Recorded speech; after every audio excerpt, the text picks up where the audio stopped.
Hi, it's Dwyer. It's November 18th, 2024. GamblersAdvisory.com, a free site. BettingAngle.us, a free site. Remember, the opinion you should follow should be your own. Just consider this video to be a second opinion from a complete stranger online.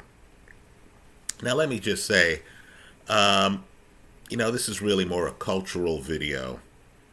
I'll say this. Boxing has a social presentation that it makes, right? Different cultures. It's a culture clash.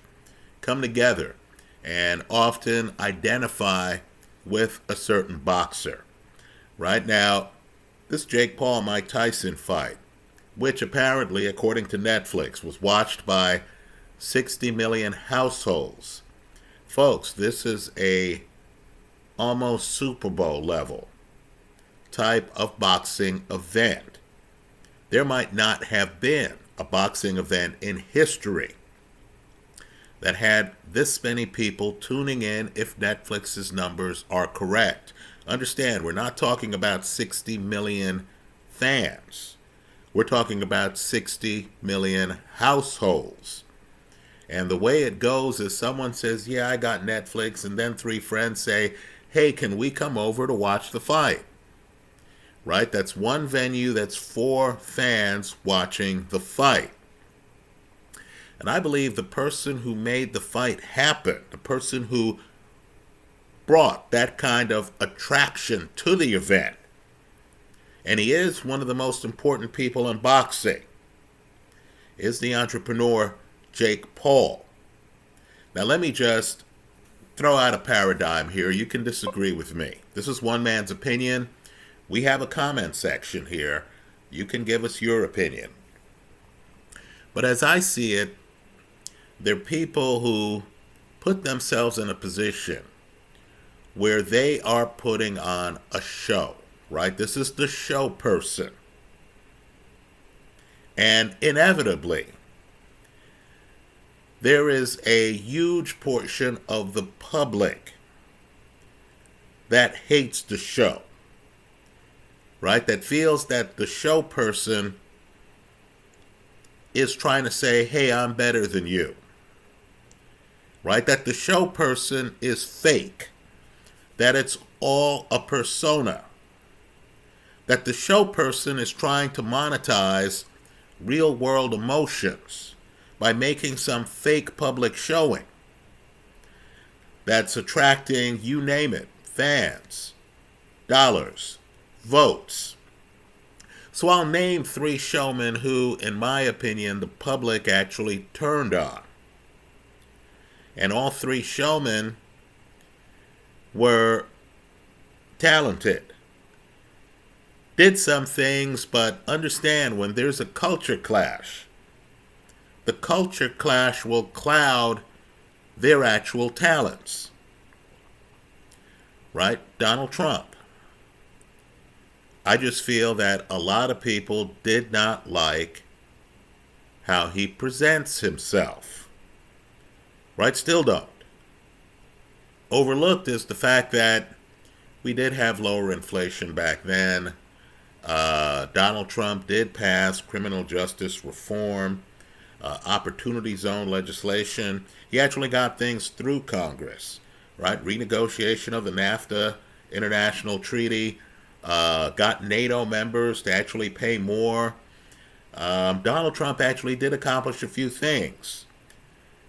But you look at Donald Trump and he doesn't come across like, let's say, a Kennedy did or a Reagan did, right? It's as if he is somehow diminishing the office of the presidency, whatever he does, by his lifestyle, by how he talks to critics, by how he criticizes political opponents, right? Names like Sleepy Joe and names like that for opponents.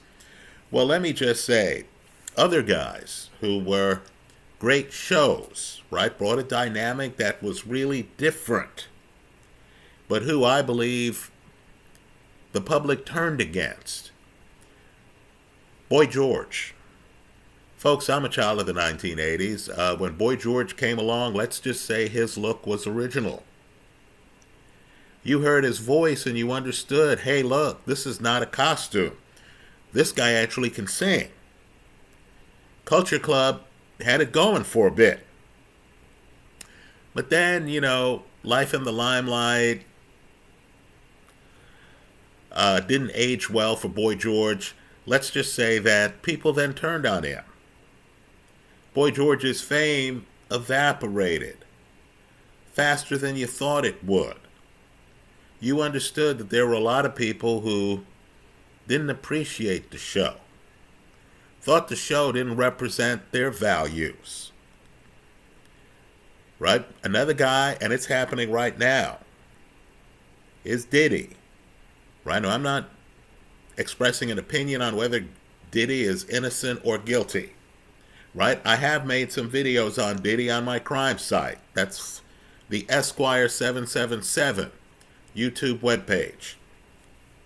But understand, Diddy, for all the great production that he did, he used to be known as Puff Daddy. He was blowing up talent, giving them a bigger audience, right? Made Craig Mack's career, for example. A lot of it was the music. Whatever Diddy did musically, a lot of people felt that Diddy was over the top socially. Right? Well, the bottom line is now the chickens have come home to roost, and it's amazing how few Diddy fans there are. Right? There's a feeling that Diddy exploited some people. Right? People are even drawing analogies between Diddy and Jeffrey Epstein. Right? Understand, when you're putting on a show, it's all or nothing. People have either bought in and they appreciate the show or they boo you. Some of the biggest showmen in the world, right, are either immensely popular or they are hated in the same lifetime at different moments. So let's talk about a fighter who, for the Jerry Quarry fight in the arena, the night of the event, encountered a woman, and she said to him words to the effect of, "You arrogant bastard." And this guy, of course, is viewed as one of the most popular athletes of the 20th century, Muhammad Ali, right? Jake Paul is putting on a show right now that's really on par in many ways with an Ali. Understand, when you're a showman, to the extent Jake Paul is, we have to pull out names like Ali and talking about the level of showmanship. So let's talk about Ali. Let's talk about how presented he was. Ali had slogans. As ridiculous as that sounds, for a boxer, he had slogans. Right? Float like a butterfly, sting like a bee, rumble, young man, rumble. Right? That's an Ali slogan. Understand, it's Ali who brings the word rumble to boxing. So now we have Michael Buffer saying, let's get ready to rumble. That's years after, Ali talked about rumble, young man, rumble. And then, of course, participated himself in the 1970s in the Rumble in the Jungle. Well, understand, Ali, in his entourage, and he had an entourage, actually had a guy who he would say slogans with, Brudini Brown. Right now, understand, Brudini Brown wasn't a trainer. Ali had a Hall of Fame trainer, Angelo Dundee. But this was part of the whole Ali sales pitch. Right? Part of being a boxer is selling tickets. It's selling your fights. Ali had the slogans. He had the guy in his entourage who would say them with him. They had routines. Right? This is outside of boxing. Now, let me just say, it's a given that Ali was a great boxer. Right? That's a given. This is a guy who was an Olympic gold medalist, for crying out loud. Then, of course, later he becomes heavyweight champ. is undefeated for several years. Right? Just understand he didn't need the gimmicks, or the show, we'll call it. He didn't need the presentation to excel in the ring. The presentation is almost independent of the guy's boxing ability. So let me just say too, Ali even works in, before fights, names for his opponents. So Sonny Liston was the Bear. Right, Liston, then heavyweight champion. Floyd Patterson, former champion, was the Rabbit. Right, and like Donald Trump, as you can imagine, some of these names didn't sit well with fans of Sonny Liston or Floyd Patterson or the others who Ali would call names. Right? Ali would call rounds.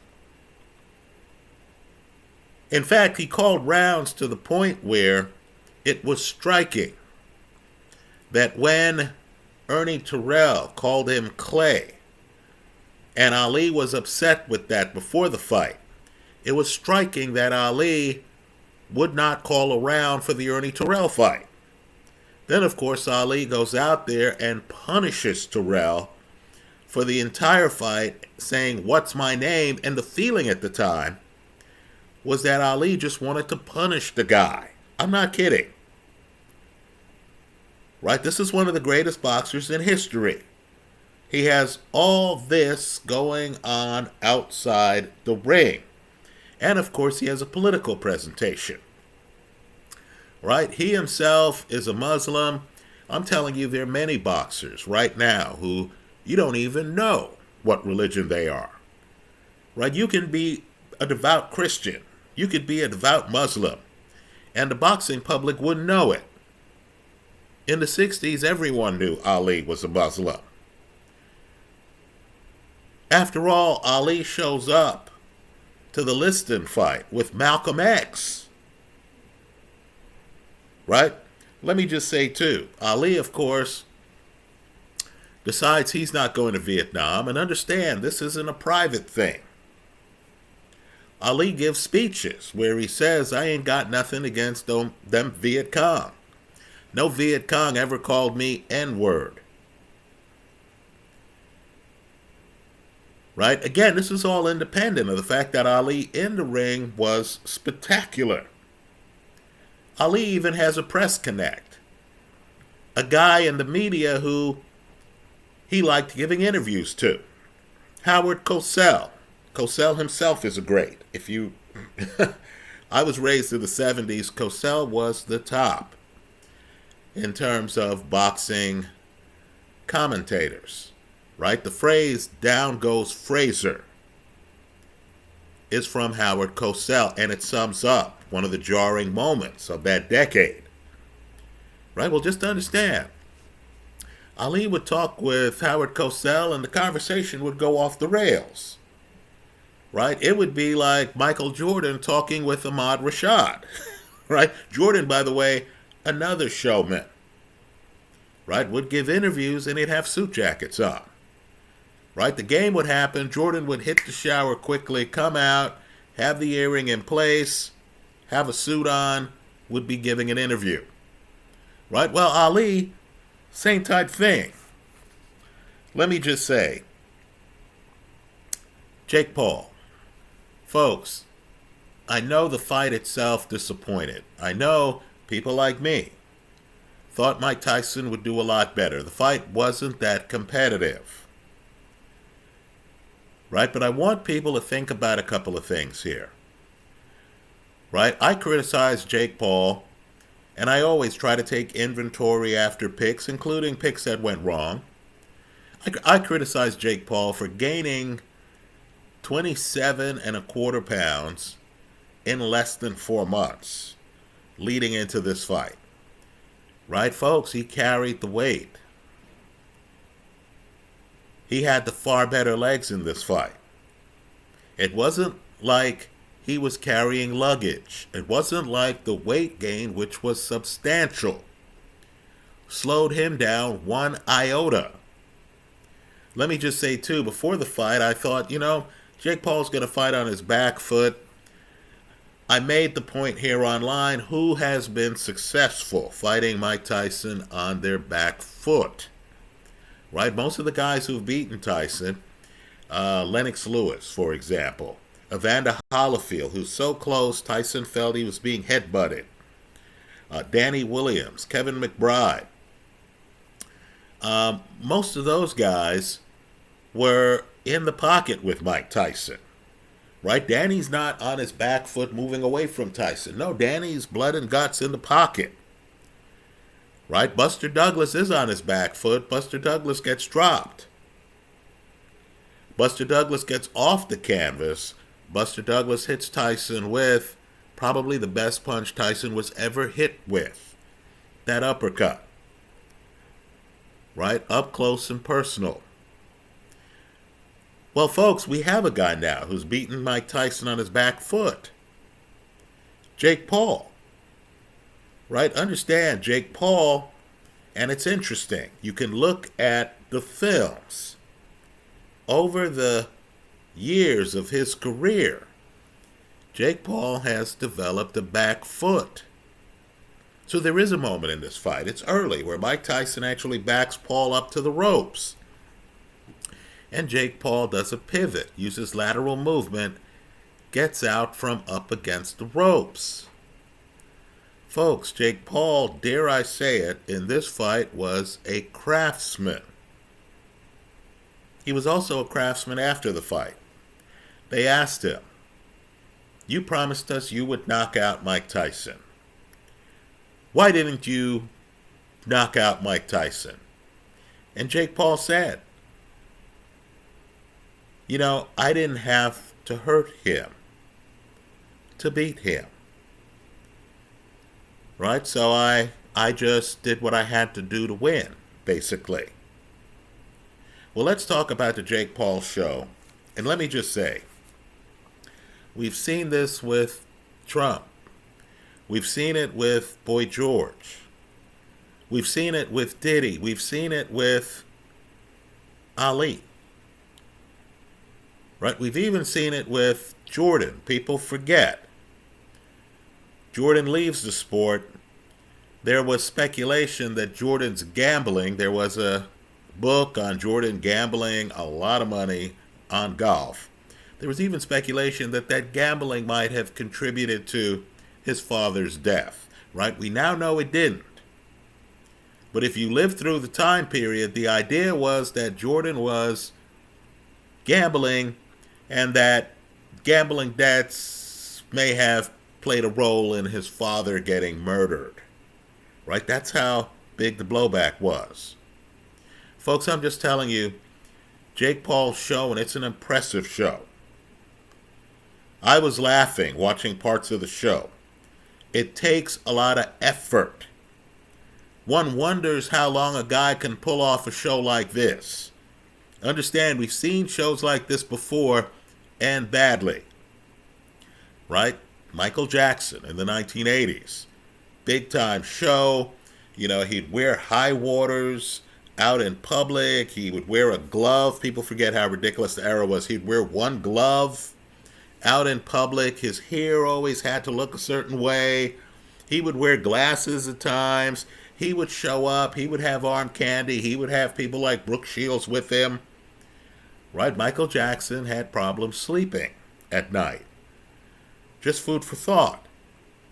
Right? Prince, same type thing. The hair, he's wearing purple. He's, channeling Jimi Hendrix, right? He has the, looks like an old Confederate top uniform, Sergeant Pepper looking uniform, jacket on. He would have to, hold his guitar a certain way. His Super Bowl halftime performance is still one of my personal favorites. Right? Prince, of course, had to be seen with, you name the woman, Vanity, Carmen Electra. He had arm candy. There was a presentation, of course, now we know, at the end at least, he was on fentanyl. Right? Just to understand there's pressure. In fact, Prince goes through a period of time where he becomes known as the artist formerly known as Prince, right? He had a feud with his record company, and then people started calling him the artist formerly known. And this was at a time where Prince was putting out music like Raspberry Beret, and an argument can be made that, Prince's best music was when Prince was, on the outs with his record label, and he wouldn't even use his name Prince. Well, let's talk about the Jake Paul show. If you missed the Netflix presentation, you missed a lot, right? I want people to figure out the effort that goes into something like this. Let me also say, too, that I'm going to contrast him with an undisputed champion who wants to fight him, who's a non-show. We'll call him a no-show. Arthur Beterbiev, right? Unbeaten fighter. Only one guy has gone the distance with him. And that's a guy who arguably is a future Hall of Famer himself, Dmitry Bivol. Right? He's the only guy who's gone the distance with Beterbiev.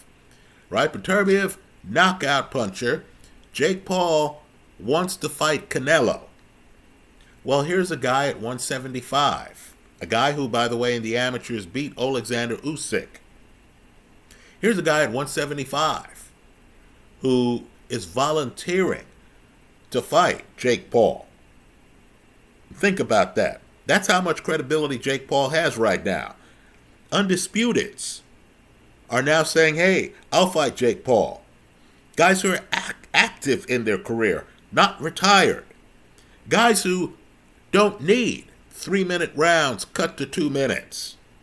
Guys who don't need the extra padding in the gloves. They want to fight Jake Paul. Well, let's compare and contrast Arthur Beterbiev to Jake Paul for a moment. It'll show the level of Jake Paul's show. So Jake Paul shows up. He's looking like $1 million. He has arm candy, right? I don't mean to diminish the partners of the people I'm talking about. I'm just saying it's part of the presentation, right? Jake Paul has his girlfriend with him. Is she wearing sweats? No. Is she wearing jeans and a t-shirt where she could easily blend into the crowd? Of course not. That wouldn't fit the image that's trying to be portrayed here by both of them. Right? So she shows up as if she's on her way to a ball. Right? She shows up dressed to the nines. She walks in with Jake Paul. They know the camera's on them. Right? What makes these show people is that they know where the camera is. They assume the camera is on. They assume everything they say is going to be recorded in the public. Now, let me just say, in the locker room, right? We've all seen boxing locker rooms where the trainer's talking to the boxer. Right? The boxer, is walking around looking worried. There's tension. Not here. Here is Jake Paul about to fight a guy who used to be known as the baddest man on the planet. And you would think Jake Paul is waiting to get let into a club. Right? Jake Paul understands that how he comes across is going to be noted. So Jake Paul, of course, is relaxed. He's cash. Worry? What? Who? Me? Jake Paul is chill in his locker room. Folks, I'm telling you, this is part of his presentation. It's time to enter the ring. Does Jake Paul walk into the ring? No, he doesn't. Tyson walks into the ring. Jake Paul is on a tram. Right? They, transport Jake Paul into the ring. Of course, Jake Paul knows all eyes are going to be on him. So in the tram, he has the bird that he tried to give to Mike Tyson at their face-off. Right? So as you look at the tram, Jake Paul knows the camera's going to look at the tram. So, of course, he has thought out, let me have this bird in the cage, in the tram. Right? Let me just say, folks, there was a guy in the arena who matches Jake Paul in terms of image, right? Putting on a show. And, of course, he was one of the people who helped make this show happen. It was his arena they were in. Dallas Cowboy owner Jerry Jones, who knows that there's a price to putting on a show. Right? Jerry was there. They even had Jerry on the telecast. Jerry, of course, is part of his show. Brought with him a guy who was in the Cowboy Ring of Honor. The camera, of course, found the Michael Irvin entry on the Cowboy Ring of Honor, since they were, of course, in Jerry's palace. And Jerry, and this is what people with power do,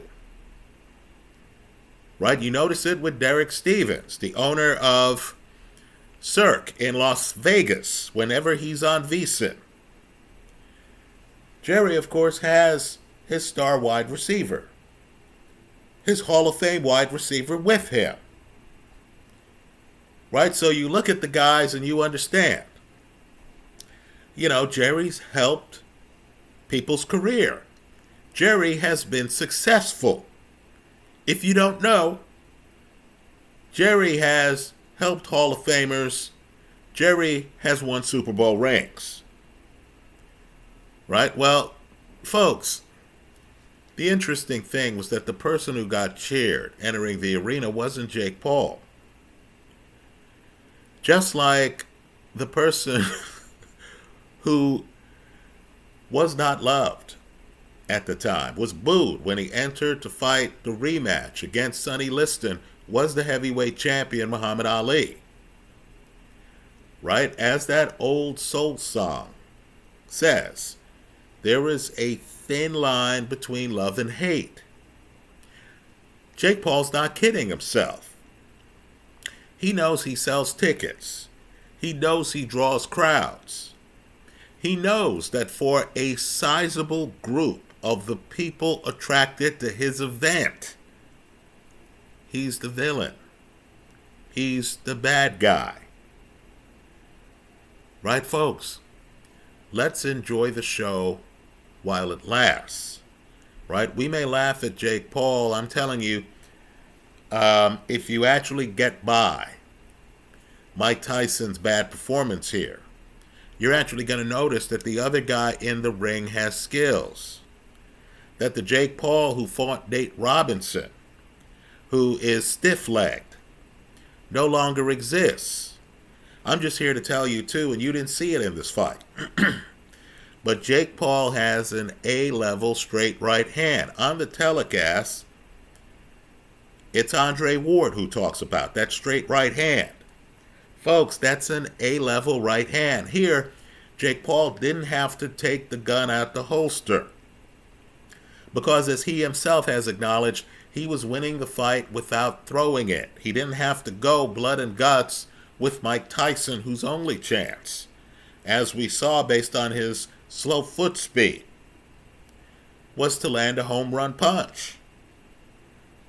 Right? Jake Paul didn't have to be around to throw him any pitches. Jake Paul's on his back foot, and he was moving well.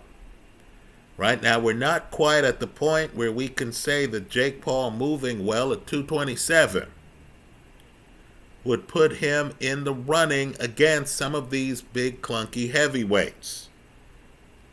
There might come a day where we're at that point. Right? If Jake Paul finds that, and he's in his 20s, but if he ever finds that his body's having a hard time losing the weight, well, he might have to deal with the heavyweight division, at least the bridgerweight division. Right? If Jake Paul really wants to stun us, you have Kevin Lorena sitting there as the bridgerweight champion, a guy who knocked down heavyweight champion, now heavyweight champion, Daniel Dubois, multiple times. Right, folks?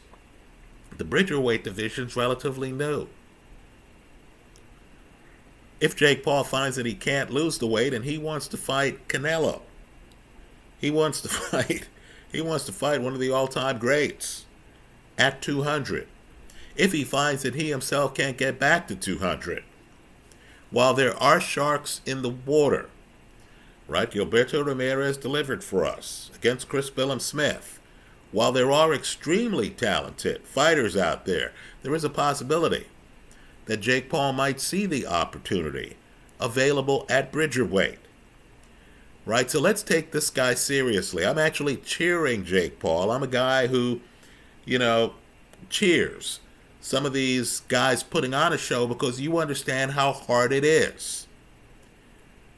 Right? Most of the women I date, if I said to them, hey, baby, I need for you to be on brand here. I need for you to wear your best dress and to hold my hand and walk with me, because I typically end up with progressive, strong women. That's not really a possibility for me. Let's say here, Jake Paul pulled off that part of his presentation. Right? You can imagine if you said to most promoters, hey, you know what? I don't want to walk into the ring.